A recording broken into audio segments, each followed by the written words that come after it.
South Bengal सबसे बड़ा reason जो है पश्चिम बंगाल का, यही यहां से ही सब कुछ जो है वो तय होगा कि बीजेपी आ रही है या टीएमसी रिपीट हो रही है। 183 सीटें इस क्षेत्र के अंदर दी हैं और यहां देखिए इन 183 में से टीएमसी का स्कोर 95 से 100 हो सकता है, बीजेपी 75 से 80, अन्य 4 से 8। कौन कौन सी जगह है इस साउथ बंगाल की इन 183 सीटों में? मुर्शिदाबाद, जहां अभी आप अधीर रंजन चौधरी की बात कर रहे थे, नॉर्थ 24 परगना, साउथ 24 परगना, कोलकाता मतलब ममता बनर्जी को जहां से बहुत अच्छी बढ़त मिलती है, हावड़ा वहीं का हो गया, हुगली, पूर्वी मेदिनीपुर, पश्चिमी मेदिनीपुर और झारग्राम, ये जिले हैं और इनमें तृणमूल कांग्रेस बहुत अच्छा स्कोर करती हुई दिखाई दे रही है और यहीं से तृणमूल कांग्रेस को सबसे ज्यादा उम्मीदें भी होंगी अपनी सत्ता बचाने की। 95 से 100 सीटें टीएमसी और बीजेपी को 75 से 80 सीटें, अन्य को 4 से 8 सीटें, तो अन्य बहुत ज्यादा मैटर कर नहीं रहे। यहां पर वोट शेयर अगर आप देखें तो यहां बड़ा गैप टीएमसी बनाने में कामयाब होती दिख रही है। टीएमसी 44% और बीजेपी 37%। मैं इस पूरे साउथ बंगाल के क्षेत्र का आपको बता रहा हूं, तो ये 7% वोट का अंतर है। 7% वोट का अंतर बहुत होता है जी। मैं इसके पहले वही चीज को कह रहा था कि यही उनका सबसे बड़ा बेस है और यहां से वो ज्यादा से ज्यादा सीट निकाल के आएगी। और यहां पे यदि बीजेपी इस जो मेरे अभी ओपिनियन पेल में है कि 75 से 80 सीटें वहां से लेकर आएगी, यदि यहां पे वो बीजेपी सुधार करती है तो मेरा मानना है कि बीजेपी की सत्ता वहां पे बनेगी। बीजेपी को आना है तो ये साउथ बंगाल में बेहतर करना पड़ेगा, बेहतर करना पड़ेगा उसको। और वहां पे पूरी तरह से ऐसा नहीं कि उसके वोटर नहीं है, आपको निकाल कर लेकर आना है। उन एरिया में जहां पे मुस्लिम भी ज्यादा है लेकिन हिंदू ऐसे नहीं है कि पूरी तरह से गायब है। यदि 30% तक भी की सीट है मुस्लिमों का, 30% वोट परसेंटेज है, तो ऐसे स्थिति में हमको देखकर करना पड़ेगा। 6 मिनट बचे हैं, अब बता दीजिए कौन जीत रहा है बंगाल? नहीं, बंगाल में मैंने बोला कि वो फर्स्ट फेज का आप चुनाव देखने दीजिए, उसके बाद हम लोग उसको डिसाइड करेंगे और आप बुलाइएगा तो मैं उस पर थोड़ा सा। अच्छा प्रदीप जी आप बताइए, आप केरल में आपने कहा 3% वोट गैप जो है डिसाइसिव है, बिल्कुल अभी तक का रिकॉर्ड ये कह रहा है। तो बंगाल में 2% वोट गैप बंगाल डिसाइसिव है कि नहीं? नहीं, इसलिए कि बंगाल में जो 2% का वोट गैप दिख रहा है उसमें कई फैक्टर्स हैं।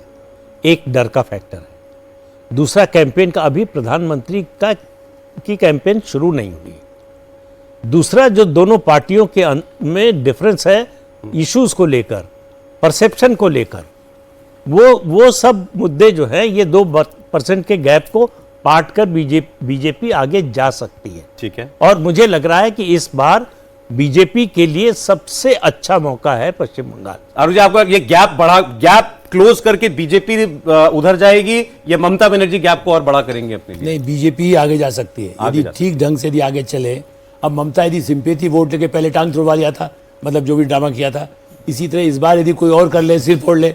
अब देखिए वो she is expert in this, जो शायद मनोज जी ने भी बोला था, इसलिए उसके कुछ खतरे हैं। ममता जी भी कोई बड़ा गिमिक कर सकती हैं वो आगे देखिए, अब वो डू और डाई इस बार यदि चुनाव से बाहर हो गई तो फिर बंगाल में उनका आना इस तरह का विकल्प के रूप में बहुत कठिन होगा, क्योंकि तब बीजेपी अपना पूरा वहां ग्रिप, इसलिए बीजेपी के लिए भी इस बार सबसे बड़ा मौका है। आपकी फाइनली आपकी सेंस क्या कह रही है? मेरी कहने की ये कैंपेन जो यदि मोदी और शाह भी जो करेंगे उससे बढ़ सकता है।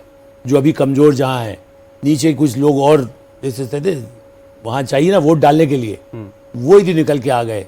सर बिना यदि के जवाब दीजिए आज, बिना यदि वाला जवाब। बिना यदि आप देखिए, मैं उसमें गणित सट्टा बाजार में मैं खेलता नहीं हूँ कभी, अभी तक मैं आता नहीं शेयर बाजार, इसलिए ये नहीं कहूंगा, लेकिन ये कहूंगा कि हाँ एक कोशिश तो करना चाहिए आखिरी मिनट तक। ये लड़ाई उस तरह की है। सज्जन इतनी क्लोज फाइट है? नहीं देखिए, बीजेपी अपवर्ड मोमेंटम में है, लेकिन मैं बता रहा हूँ वहाँ पे ग्राउंड में क्या है कि जैसे ही आप टॉप लीडरशिप की देखिए, सेंट्रल लीडरशिप बीजेपी की, स्टेट लीडरशिप काफ़ी इस बार दिलीप घोष भी हैं, उसी के समीक भट्टाचार्य हैं, ये मजुमदार हैं, शांतनु ठाकुर हैं, शुभेंदु हैं, सब हैं एक साथ। जैसे ही आप डिस्ट्रिक्ट लेवल पे आते हैं आपको वहाँ पे डिजर्शन दिखता है, फैक्शन। अब वहाँ पे केमिस्ट्री क्यों बीजेपी की नहीं बन पाती है? लीडरशिप ज़्यादातर टीएमसी बैकग्राउंड के है और वोटर 90% सीपीएम बैकग्राउंड का है बीजेपी। तो ऐसे में केमिस्ट्री बड़ी मुश्किल है, जो है वो सेंट्रल लीडरशिप और उनकी तैयारी पे है। तो ऐसी स्थिति में मुझे लगता है कि ममता का ठीक ठाक लॉस होगा, लेकिन ममता हार जाएंगी और बीजेपी जीत जाएगी, ये बहुत बड़ी अभी नहीं लग रहा आपको ऐसा? मुझे नहीं लग देवेंद्र, निश्चित तौर पे अभी तक की स्थिति वैसी नजर आ रही है कि ममता का नुकसान हो रहा है, बीजेपी ऊपर जा रही है, लेकिन वो गैप किस प्रकार का रहेगा, क्या बीजेपी एकदम ऊपर चली जाएगी, और वो सारी चीजें मैंने जैसा कि शुरू में कहा था कि एक तो एसआईआर और दूसरा डर, इन दोनों के बारे में तो आकलन किया ही नहीं जा सकता। प्रदीप जी आप माइनॉरिटी में हैं, अब मेरा और प्राची का वोट मिल जाए तो बात अलग है आपको। लेकिन नहीं मिले ना अभी तो मिले, हम minority अपनी ना। बात से नहीं हटने वाले। 4 मई को जो रिजल्ट आएगा वो बताएगा कि बीजेपी की सरकार पश्चिम बंगाल में बन रही है। वाह, इसमें मुझे कोई डाउट नहीं लग रहा, क्योंकि जितने फैक्टर्स हम देख रहे हैं 21 से तुलना कर रहे हैं 26 की, और जो पिछले चुनावों का रिकॉर्ड देखिए, बीजेपी जितनी तैयार है इस बार, चाहे संगठन की बात हो, परसेप्शन की बात हो, इश्यूज की बात हो, या फिर जो बोगस वोटर्स का खेल ममता बनर्जी करती थी उसको डिफीट करने का। सज्जन ने उन कहा सब कि को। डिस्ट्रिक्ट लेवल पर जाते ही साफ है बीजेपी लीडरशिप देखिए ये सब बातें, ये जो है सेमिनार में बोलने वाली बातें ठीक है, नहीं, ये डिस्कशन के लिए ठीक ये है। एक्चुअल है। चुनाव में ये नहीं होता है। चुनाव भाई, जनता पार्टी ही नहीं बनी थी, सरकार बन गई। 30% तो इसलिए जो है ये एजीपी की सरकार, सारे हॉस्टल में थे, हॉस्टल से निकलकर शपथ ग्रहण में गए, कोई संगठन नहीं, कोई नेता नहीं। उसके लिए पीछे एक movement था। उसके लिए सत्ता बदलनी है, ये इतना प्रबल विचार होना चाहिए लोगों में। वही हम कह रहे हैं कि लोगों ने मन बना लिया है कि जो होना है हो जाए, इस बार बदलना है। फिर तो मैटर ही नहीं करता है कि लीडरशिप है कि नहीं है, फिर तो वोट बिल्कुल ममता के खिलाफ वोट देना है तो देना है। और ममता के खिलाफ वोट पड़ेगा। देखिए ये ममता बनर्जी का व्यवहार, उनकी भाषा, उनका आचरण, ये सब बता रहे हैं। नहीं, एक बात जो बीजेपी लेकर जा रही है बार बार कि हिंदू खतरे में है, हिंदू खतरे में है, या ममता अगर आ गई इस बार तो हिंदू बिल्कुल रहने लायक नहीं बचेगा बंगाल में, क्या ये सेंटिमेंट हिट कर रहा है लोगों को? अगर जो बांग्लादेश में नहीं हुआ वो नहीं हुआ होता, अरे जो हुआ नहीं हुआ होता, तो शायद उतना हिट न करता। लेकिन बांग्लादेश देखा है, बगल में ही तो है, और उसके अलावा विभाजन का दौर देखा है बंगाल के लोगों ने, 16 अगस्त 1946 देखा है। तो उसके बाद ये सेंटिमेंट, अब सवाल केवल इतना है कितना असर करेगा। डेमोग्राफी बदल रही है, ये हर हिंदू को समझ में आ रहा है और उसका असर हो रहा है।